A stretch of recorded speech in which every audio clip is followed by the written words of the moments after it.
मथुरा शहर के थाना कोतवाली क्षेत्र के अंतर्गत बीते सोमवार को छत्ता बाजार में दिन दहाड़े हुए गोलीकांड और 2 व्यक्तियों की मौत के मामले में अब तक सभी आरोपी पुलिस के हाथ नहीं लग सके।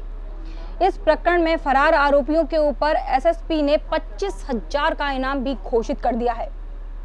इस प्रकरण में शीघ्र कार्रवाई और मृतकों को न्याय दिलाई जाने की मांग को लेकर शुक्रवार को चतुर्वेदी समाज के द्वारा एकजुट होकर कैंडल मार्च निकाला गया। मथुरा शहर के हृदय स्थल कहे जाने वाले होली गेट से शुरू हुआ कैंडल मार्च विश्राम घाट पर पहुंचकर संपन्न हुआ। इस दौरान चतुर्वेदी समाज के सैकड़ों युवा, वृद्ध और महिलाएं अपने हाथों में जलती हुई मोमबत्ती लेकर न्याय की मांग करते हुए चल रहे थे। कैंडल मार्च निकाले जाने को लेकर एकत्रित हुए चतुर्वेदी समाज के लोगों को कोतवाली प्रभारी अवधेश प्रताप सिंह के द्वारा समझाया भी गया और कोरोना महामारी के चलते जनपद में लागू धारा 144 का हवाला भी दिया गया।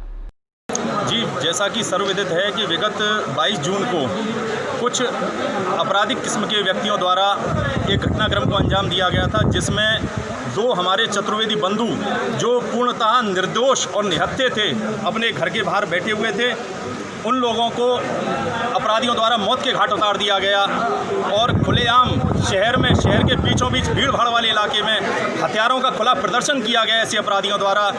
इसके विरोध में आज सर्व समाज ने कैंडल मार्च निकालकर ऐसे लोगों का, ऐसे अपराधियों का विरोध किया है और विरोध के तहत हम लोगों ने शासन प्रशासन से 2 मांगें रखी हैं, जिसमें हमारी पहली मांग है कि जिन लोगों द्वारा इस घटना को घटित किया गया है उन लोगों की अविलंब गिरफ्तारी हो और गिरफ्तारी होने के साथ साथ ऐसे लोगों पर रासपा के तहत कार्रवाई की जाए।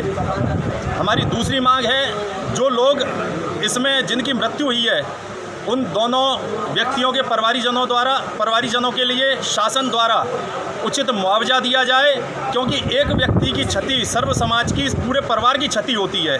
उस क्षति की पूर्ति तो नहीं की जा सकती, किंतु शासन के द्वारा उनके परिवारीजनों को उचित मुआवजा दिया जाना अति आवश्यक है। यदि हमारी इन दोनों मांगों की पूर्ति समय रहते नहीं की जाती है तो हम सर्व समाज के साथ आपस में विचार विमर्श करके आगामी रणनीति पर विचार करेंगे और जैसा होगा सब लोगों को उससे अवगत कराया जाएगा।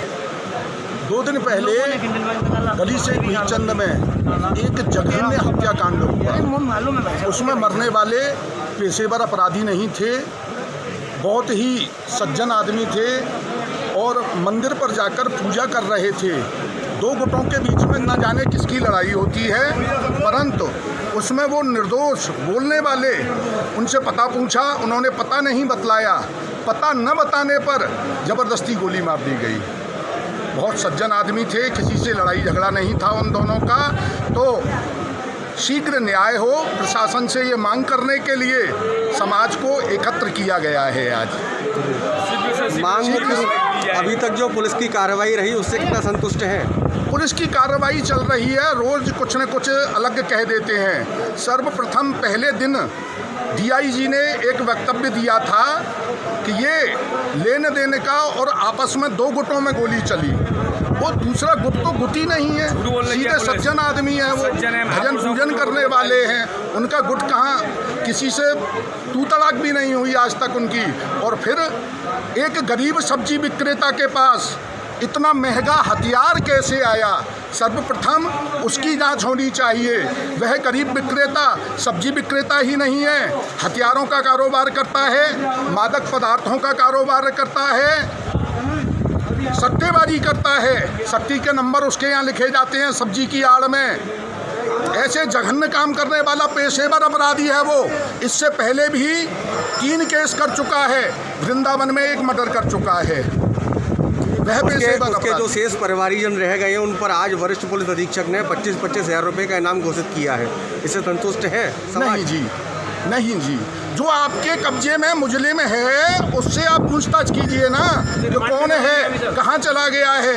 जो आपके पकड़ में मुजरिम है उससे पूछिए हथियार कहाँ से आया। महंगे हथियार हैं ये 100-200 रुपये का हथियार नहीं है।